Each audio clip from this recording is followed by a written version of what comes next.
Should we go on to Newcastle versus Man City then? Because both sides had around 2.5 expected goals in this game, but totally different methods, right? Like City had 2/3 of the ball. They had 17 shots for 2.5 XG. Newcastle had 2.4 XG off 9 shots. So that tells you how these teams are playing. Obviously, Newcastle did excellent, as you say, feeding the front three or even the front five with the midfielders pushing up. All of them made runs collectively in transition and got all those chances. But as you say, City had more of the ball. This is the kind of game where you expect they'll first pin the opponent in, then start probing for openings, and then find Haaland probably and find a goal. But that didn't happen. Like Newcastle, I would say consistently were creating something. Both teams had their chances, of course, in the first half. I think it was 7 big chances missed in the first half, which was a league record for like a goalless half. So it could have gone either way, we have to say.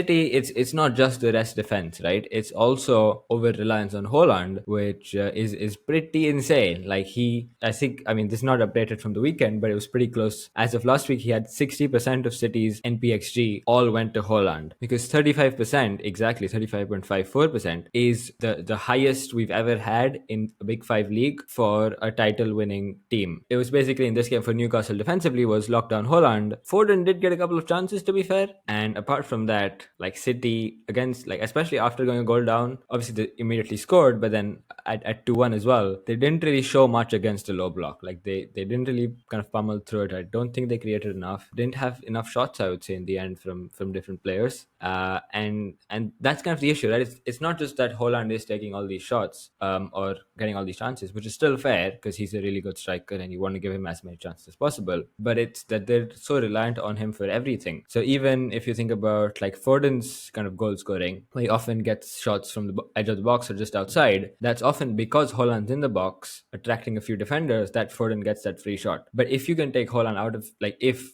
for example, he gets injured, then I think City are in a big spot of bother. Like, they have to change everything to make it work. And even in a game like this, where I think, by the way, Malik Thiaw was excellent. He did really well to lock Haaland down in many cases. When that happens, again, you're struggling for alternatives. You don't really know who's going to step up. Like, in the last 20 minutes, I thought Newcastle slightly the more likely team to score again because they were solid enough at the back and they got a couple of counters, and those were really the most threatening situations in that period. So that's why I am not too convinced by them.